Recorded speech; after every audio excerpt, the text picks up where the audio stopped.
से पहली चीज़ बेगुनाह नौजवानों की रिहाई,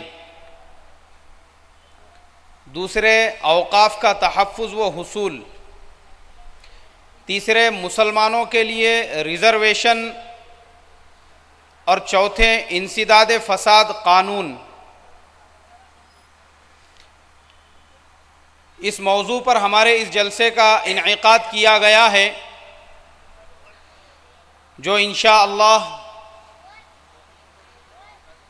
जमीयत उलमाए हिंद सूबा महाराष्ट्र के सदर जनाब हाफिज़ मोहम्मद नदीम सिद्दीकी साहब की ज़ेर सदारत मुनाकिद किया जा रहा है। और मेहमान खुसूसी और हमारे आज के खुसूसी जो मुकर्रिर है वो एडवोकेट महमूद पराचा साहब है, जो Supreme Court legal access solicitors and attorneys Delhi से तशरीफ़ फरमा हुए हैं। उनके अलावा जो हमारे आज के मेहमानान हैं, जनाब फरीद साहब सदर अमन कमेटी मुंबई,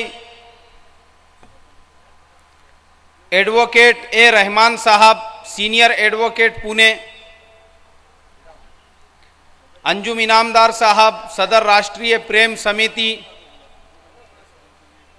जनाब हारून मौजावाला साहब मुंबई, मौलाना एजाज अहमद साहब कश्मीरी मुंबई, जनाब रिजवी मेहदी साहब मुंबई,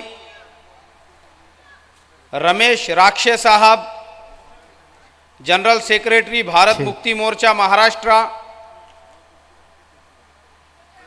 प्रोफेसर अजहर अली वारसी साहब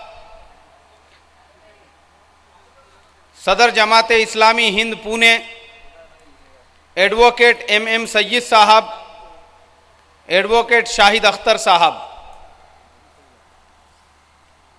ये तमाम लोग भी आज के हमारे इस जलसे के मेहमानान हैं।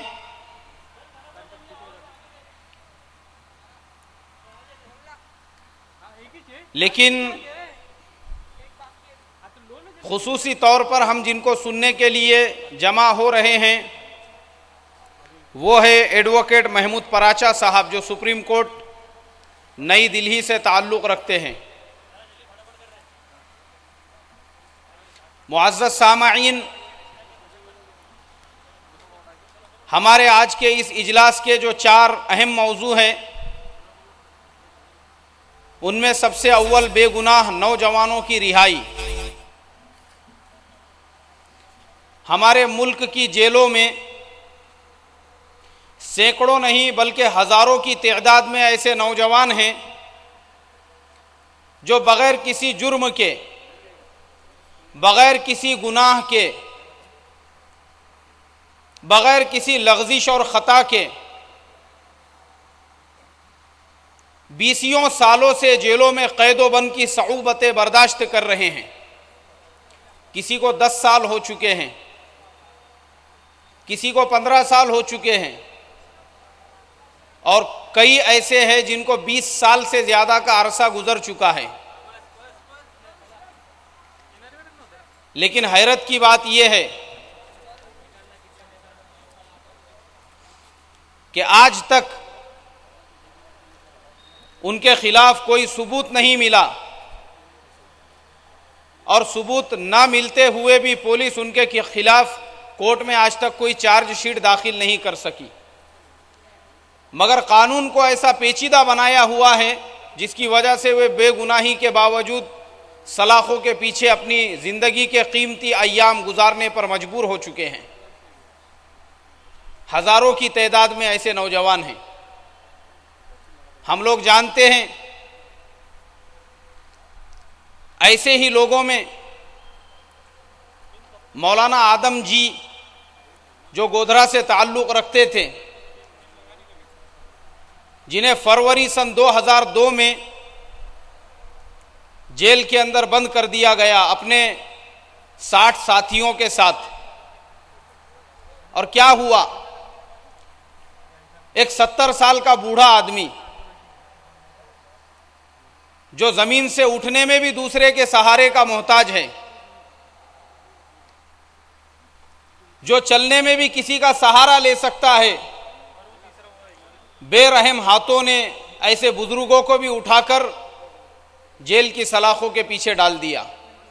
और 10 साल तक बेगुनाही की जिंदगी, बेगुनाही के बावजूद वो अपने जिंदगी के कीमती 10 साल, जिन्होंने अपनी सारी जिंदगी दीन की मेहनत में, दावत व तबलीग की मेहनत में लगा दी थी, ऐसे लोगों को 10-10 साल तक जेल की सलाखों के पीछे गुजारने पड़े। और गुज़िश्ता साल उन्हें और उनके 60 साथियों को जेल से रिहाई मिली। रिहाई तो मिल गई, लेकिन जो 10 साल उन्होंने बेगुनाही के अपने गुजारे हैं, उनको कौन वापस करेगा, उसका कौन जिम्मेदार है। और एक बूढ़ा आदमी जो 70 साल की उम्र में जिसको जेल में ठोंस दिया गया, और जब बाहर निकल रहा था उस वक्त उनकी उम्र 80 साल हो चुकी थी, कई बीमारियां उनको लाहिक हो चुकी थी, और उन्हीं बीमारियों के सबब गुज़िश्ता महीने उनका इंतकाल हो चुका। ये सिर्फ एक मिसाल नहीं है, हमारे सामने ऐसी सैकड़ों मिसालें हैं। हैदराबाद मक्का मस्जिद का वाक़या, बेगुनाह नौजवानों को पकड़ के जेलों में ठोंस दिया गया, और फिर क्या हुआ, 7 साल की तहकीकात के बाद ये नतीजा सामने आया कि ये तो बेगुनाह थे, कसूरवार तो कोई और है। उनको रिहा कर दिया गया। रिहाई तो मिल गई, लेकिन उनके दामन पर जो दाग लग चुका है, अब उसको कौन धोएगा। उन्होंने अपने जिंदगी के जो कीमती साल जेलों की सलाखों के पीछे गुजार दिए, वो कौन उन्हें वापस करेगा। इसका कोई जवाब हमारे पास में नहीं है, ना हमारी गवर्नमेंट के पास है, ना हमारी अदलिया के पास है, ना हमारे सिस्टम के पास है, ना हमारे कानून के पास है, और ना ही हमारा जो ज़ाब्ता है, हमारा जो दस्तूर है, उसके पास इसका जवाब है। लेकिन अल्लाह करोड़ों रहमतें नाजिल करे हज़रत मौलाना आकिल साहब हुस्सामी पर। उन्होंने उनके लिए भागदौड़ शुरू की कि इनके जो ज़िंदगी के 7 साल जेल की सलाखों के पीछे गुजर चुके हैं, उसका मुआवजा दिया जाए। हुकूमत ने उसको कबूल किया, उनको 2-2 लाख रुपये मुआवजा दिया गया, लेकिन उन पर जो दाग लग गया और जो उनके कीमती साल जा चुके थे, उसकी कीमत 2 लाख रुपये से नहीं अदा की जा सकती है। इसी तरीके से हमारे आज के इस ज़माने में भी, यानी अभी हमारे जो हाल चल रहा है उसमें भी सैकड़ों नौजवानों को मुल्क के मुख्तलिफ इलाकों से उठा लिया गया, बग़ैर किसी जुर्म, बग़ैर किसी सबूत, बग़ैर किसी कसूर के, जिसमें हमारा शहर पूना भी दाखिल है। खुसूसन तालीम याफ्ता नौजवानों को निशाना बनाया गया, जानबूझकर उनको उठाया गया ताकि उनका फ्यूचर, उनका मुस्तकबिल ख़राब हो। औरंगाबाद, जालना, परभनी, मराठवाड़े से नौजवानों को बग़ैर किसी कसूर के उठा लिया गया। मीरठ, बिहार, दिल्ली, हिंदुस्तान के मुख्तलिफ इलाक़ों से ये बेकसूरों को उठाने का जो सिलसिला है वो थमने का नाम नहीं ले रहा है। इसीलिए मजबूर होकर कुछ लोग खड़े हुए, जिनमें खुसूसन जमीयत उलमाए हिंद है, जो हिंदुस्तान की आज़ादी के पहले से ही मिल्लत के दर्द को लेकर हर मसले में, हर वक्त पर मिल्लत के साथ खड़ी हुई है। ऐसे वक्त में भी जमीयत वो खामोश नहीं बैठी और जमीयत अपने काम में लग गई। उसके लिए बाज़ाब्ता वुकला की कमेटियां बनाई गई और ऐसे हाथ और ऐसे लोग हमको मिले, काम करने के लिए, जिन्होंने बगैर किसी मुआवजे के अपने आप को पेश किया, उन्हीं में से ये एडवोकेट महमूद पराचा साहब हैं, जिन्हें आज सुनने के लिए हम जमा हुए हैं। दूसरा मसला औकाफ का तहफ़्फ़ुज़ और हुसूल। क्या हम जानते हैं हमारे इस मुल्क में मुसलमानों ने 750 साल तक हुकूमत की है,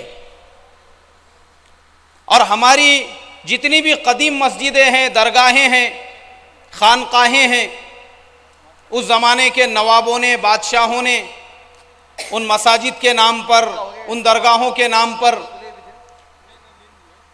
हजार हजार एकड़ ज़मीन, 500-500 एकड़ ज़मीन, 200-200 और 300-300 एकड़ ज़मीन वक्फ की थी।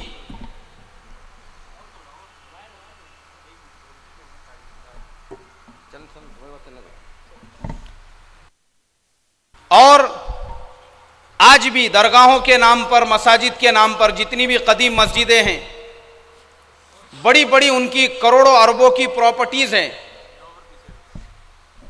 और बड़े शहरों में, खुसूसन बॉम्बे है, पूना है, दिल्ली है, ऐसे बड़े शहरों में मसाजिद के अतराफ में सैकड़ों दुकानें हैं, जो आज से 50 साल 100 साल पहले, अल्लाह हमारे बुजुर्गों को जज़ाए खैर दे, अल्लाह तबारक व तआला उन मसाजिद के ट्रस्टियों को और उनके बनाने वालों के कब्रों में रहमतें नाजिल फरमाएं कि ये सोचकर उन्होंने मस्जिदों के अतराफ में प्रॉपर्टीज़ बनाई थी कि आगे चलकर जब इसका किराया आएगा, इसकी आमदनी आएगी, तो मस्जिद किसी की मोहताज नहीं।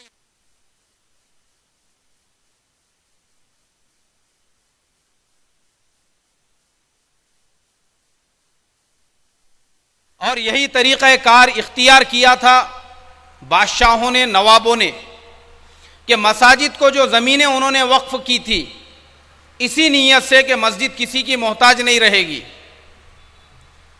मगर मेरे अजीज़ भाइयों, आज हम जानते हैं कि मसाजिद की, कब्रस्तानों की, दरगाहों की, खानकाहों की ज़मीनों को कौड़ियों के दामों में बेचा गया है।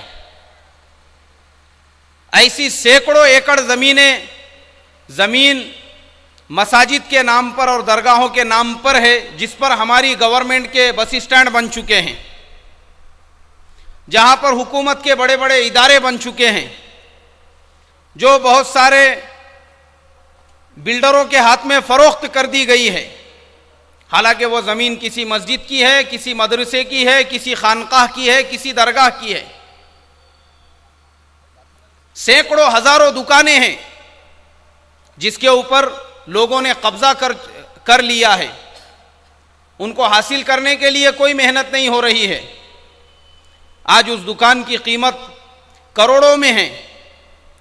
आज उसका किराया अगर देखा जाए मार्केट रेट के हिसाब से हजारों में आना चाहिए, लेकिन उसका किराया वही आज से 30 साल पुराना और 35 साल और 40 साल पुराना जो किराया था कि 300 रुपये, 200 रुपये और 500 रुपये उन दुकानों का किराया औकाफ के खाते में जमा हो रहा है। कौन जिम्मेदार है इसका? अगर मेरे मोहतरम बुजुर्गों, उम्मत मुस्लिमा इसी तरीके से सोती रही, हम बेदार नहीं हुए, हमारे अंदर हरारत नहीं पैदा हुई, तो फिर वो दिन दूर नहीं कि जैसे हमारी एक मस्जिद को निशाना बनाया गया, हमारी कई मस्जिदों को भी निशाना बनाया जा सकता है, उन पर भी कब्जा किया जा सकता है। ये तो सिर्फ औकाफ की बात हुई। इसीलिए अल्लामा इकबाल रहमतुल्लाह अलैह ने बार बार ये कोशिश की थी कि मुसलमानों में एक जोश पैदा करे, एक हरारत पैदा करे, उनमें एक इनकलाबी रवानी पैदा करे। और इसीलिए आपकी अगर आप कुल्लियात उठाकर देखेंगे तो हर शेर में से आपको इनकलाब की आवाज़ नज़र आएंगी। और आपने झंझोड़ा उम्मत को, जिसमें ना हो इनकलाब, मौत है वो जिंदगी। क्या कहा अल्लामा इकबाल रहमतुल्लाह अलैह ने? जिसमें ना हो इनकलाब, मौत है वो जिंदगी, रूहे उमम की हयात, कश्मकशे इनकलाब। उम्मत मुस्लिमा की जो ज़िंदगी है, जो हयात है, वो इनकलाब के लिए तगो दो है। अगर हम खामोश बैठेंगे तो आज हमारी औकाफ की करोड़ों की जो ज़मीनें हैं, जो कौड़ियों के दामों में बिक चुकी है, और हमारा उसके तरफ कोई ख्याल भी नहीं है, तो याद रखो जो बची कुची ज़मीनें और हमारे कब्रस्तान हैं, वहाँ पर भी आपको बड़ी बड़ी सोसाइटीज़, बड़े बड़े मॉल्स, बड़ी बड़ी बिल्डिंगें नज़र आएगी। आधे आधे कब्रस्तान ख़त्म हो चुके हैं। हम लोग शहर में रहते हैं, लेकिन हम अगर बाहर जाकर जायज़ा ले, देहातों का क्या हाल है, छोटे शहरों का क्या हाल है। आधे आधे कब्रस्तान औकाफ के जो थे उसके ऊपर इमारतें बन चुकी है, कोई पुरसाने हाल नहीं है। मुकेश अंबानी, जिन्होंने अपने कांच का महल तामीर किया, एक यतीम खाने की जमीन है।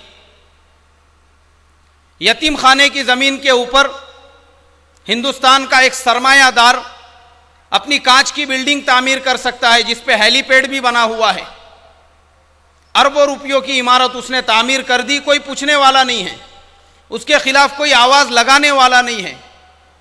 गवर्नमेंट, हुकूमत, हमारा सिस्टम, हमारा निज़ाम, कोई उसके खिलाफ काम करने के लिए तैयार नहीं है। क्यों? इसलिए कि उसके पास में दौलत है, उसके पास इंडस्ट्रीज है, उसके पास में पावर है। लेकिन हमारी जमीन गई है। अगर हम खामोश बैठेंगे तो आज एक मुकेश अंबानी ने यतीम खाने की जमीन पे कब्जा करके अपना ख्वाबों का ताजमहल तामीर किया है, कल को ऐसे 50 खड़े होंगे जो कब्रस्तानों पर भी इमारतें बनाने के लिए नहीं डरेंगे।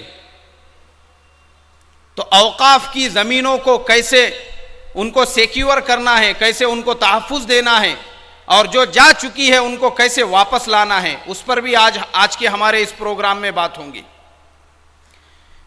और तीसरा जो हमारे आज के इस प्रोग्राम का मौजू है, मुसलमानों के लिए रिजर्वेशन।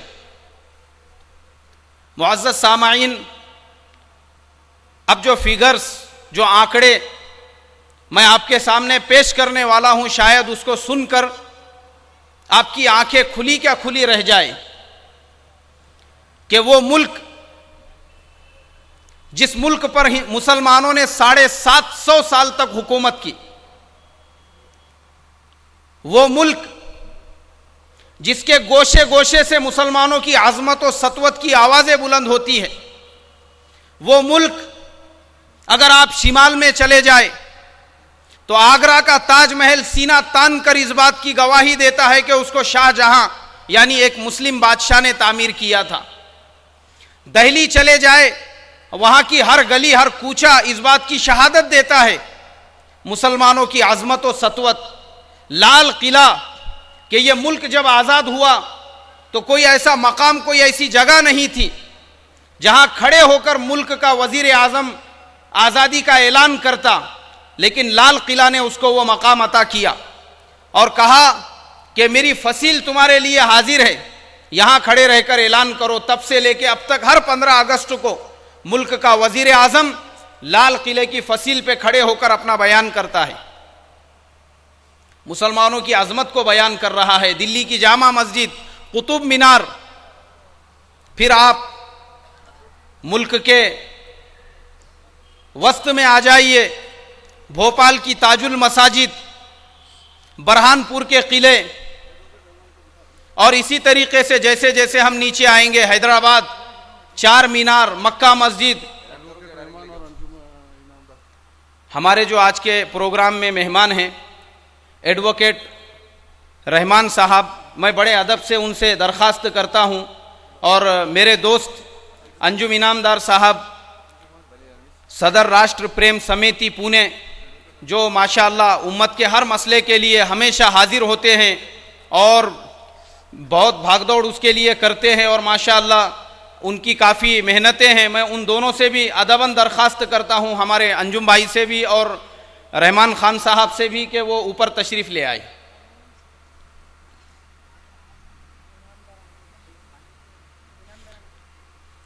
जी जी।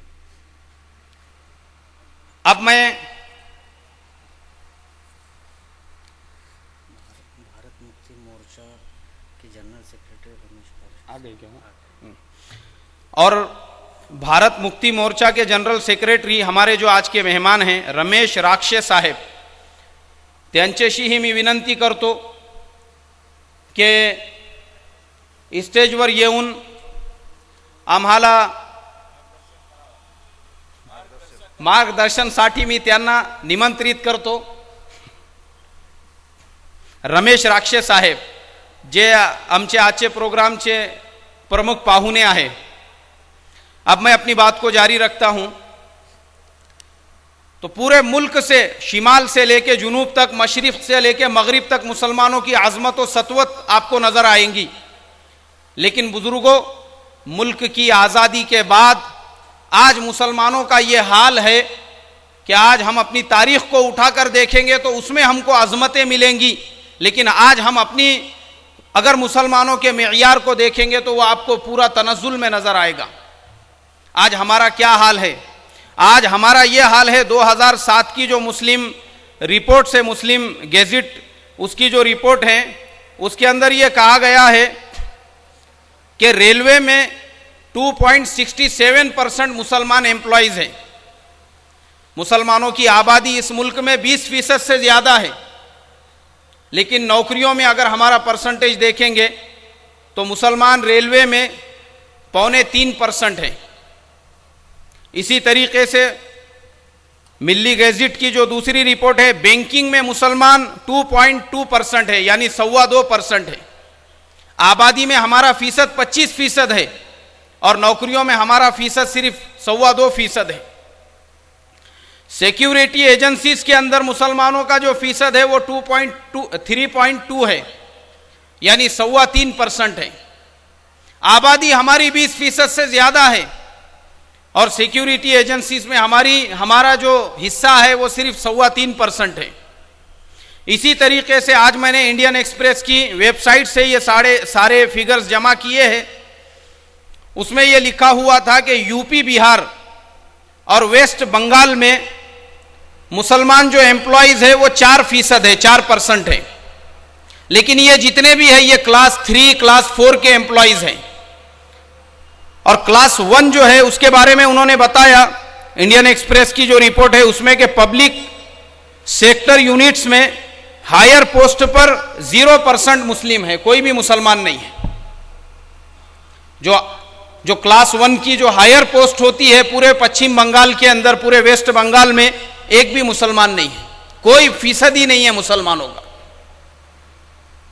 इसी तरीके से उन्होंने उसमें लिखा है कि कबाइली जो है उस वक्त में वो 11% गवर्नमेंट जो एम्प्लॉइज होते हैं उसके अंदर उनका हिस्सा था 11% और मुसलमानों का हिस्सा था सिर्फ 4%, यानी उनसे भी 7% को मुसलमान नीचे थे। और पूरे मुल्क का जो उन्होंने फिगर पेश किया उसके अंदर यह पेश किया कि जो क्लास 1 की पोस्ट होती है, IAS होती है, APS होती है, उसके अंदर मुसलमानों का परसेंटेज 1% से भी कम है। यह आज हमारा हाल है। यह हमारे साथ जो नाइंसाफी हो रही है, हमारे साथ जो सौतेला सुलूक किया जा रहा है, उस पर भी आज के इस प्रोग्राम में हमारे जितने भी मेहमान हैं वो रोशनी डालेंगे और उसके लिए कुछ ना कुछ नतीजा ढूंढा जाएगा कि क्या करना चाहिए जिसके जरिए से मुसलमान अपने हक को हासिल कर सके। और चौथा जो आज के हमारे इस जलसे का मौजू है वो इंसिदाद फसाद कानून है। इसका मकसद ये है, यानी ये जो बिल है इसमें यह है कि जब भी कहीं पर फसाद होता है उसमें मुसलमानों को ही निशाना बनाया जाता है, मुसलमानों की ही दुकानों को टारगेट बनाया जाता है, मुसलमानों की इमलाक को तबाह और बर्बाद किया जाता है और सब कुछ होने के बाद फिर मुजरिम भी मुसलमानों को ही बनाकर खड़ा कर दिया जाता है।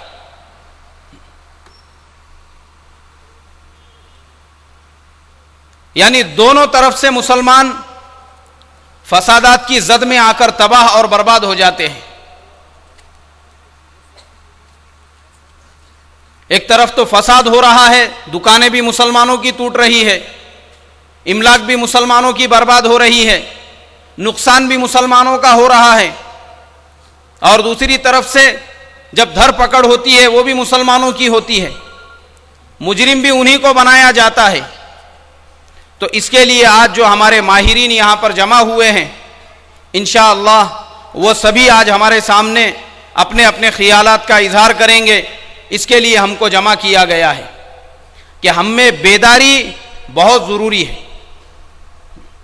अल्लामा इकबाल रहमतुल्लाह अलैह ने कुरान पाक की एक आयत है, उस आयत को अपने शेर में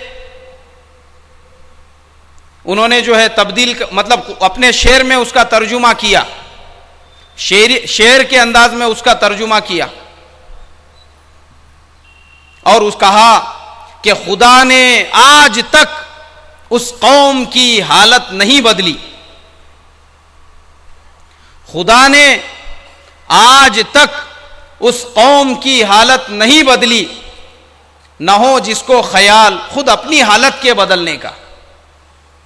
अगर हमको ही ख्याल ना हो अपनी हालत के बदलने का, तो फिर अल्लाह तबारक व तआला की तरफ से भी कहां से हमारे बदलाव के लिए मदद आएगी, आसमानी नुसरत आएंगी। उसका वादा तो तब है जब हम भी अपनी तरफ से कुछ कोशिश करेंगे, कुछ हलचल करेंगे, आपस में बेदारी पैदा करेंगे, और आज जो हमारे साथ हो रहा है उसके बारे में लोगों को बताएंगे, एक दूसरे के साथ में उसको शेयर करेंगे।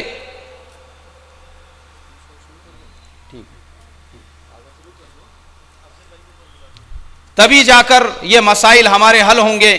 बस अल्लाह तबारक व तआला से दुआ करता हूँ, अल्लाह तबारक व तआला मुसलमानों में दीनी हमीयत, दीनी गैरत और दीनी बसीरत पैदा फरमाएँ, और मुसलमान जिन हालात का शिकार है अल्लाह उनकी मदद व नुसरत फरमाएँ। अब मैं हमारे आज के इस प्रोग्राम को बाज़ाब्ता शुरू करता हूँ, जिसके लिए सबसे पहले मैं क़िरात कुरान के लिए मदरसा बैतुल उलूम के तालिब इल्म हाफिज़ सलमान रत्नागिरी को दावत देता हूँ कि वह आए और हमारे इस प्रोग्राम का आगाज़ अल्लाह के कलाम से करें।